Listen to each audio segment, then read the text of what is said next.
So I'm just on my way into court here in Tampa, Florida, and I thought it's important to talk about what's happening inside our courtrooms.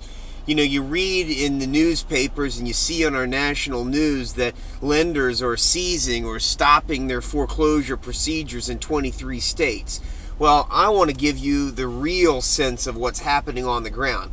While you're reading in the newspaper and you're seeing in the national news that these lenders are seizing or stopping their foreclosure procedures, that's in fact not what's happening at all. It's business as usual in our courtrooms. Unfortunately, it's business even worse than usual because, you see, these lenders are proceeding even more quickly through foreclosures. I think the sense is that they know what's coming down. They know that the fraud and the abuses that have now made the national press, if they don't get these foreclosures done now, they're going to be prevented from doing it in the future. Well, it's important to understand why they're going to be prevented from doing it in the future. You know, myself and other defense attorneys and advocates from across the state have been reporting on what's happening in our courtrooms, and it's bad. The practices that we are allowing, and unfortunately our judges have allowed to occur, really have led to a great crisis in confidence in our courts. And that's because, you know, real consumers that go in courtrooms understand that they're not getting a fair shake anymore. I hate to say it, but our senior judges that are sitting on some of these benches are not understanding the issues that are playing out in courtrooms. Many of these judges practiced in an environment where they could trust the lawyers that were in front of them.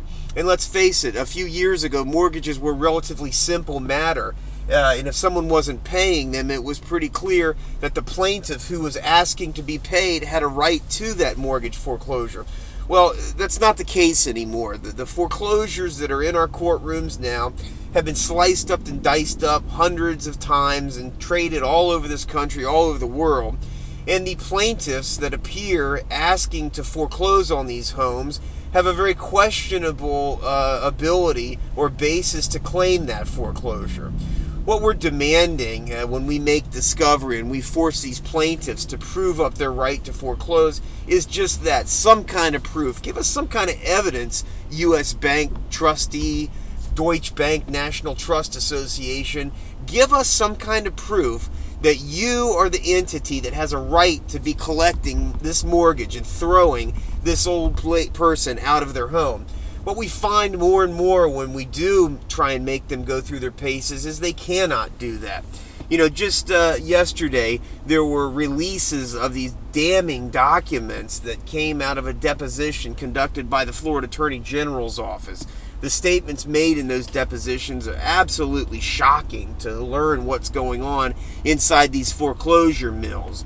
And while we've known about this for months now, and we've been reporting on this for months now, these depositions are out there. The depositions are relevant for everybody that's in foreclosure to read, but most importantly, they're absolutely critical and essential that judges read these things, and unfortunately they're not. Traffic's getting a little heavy now. I'm getting near the courthouse. I'm going to do some more reports from inside there, but that's just a little update on what it's like to be heading into these foreclosure courtrooms. We'll talk to you in a little bit.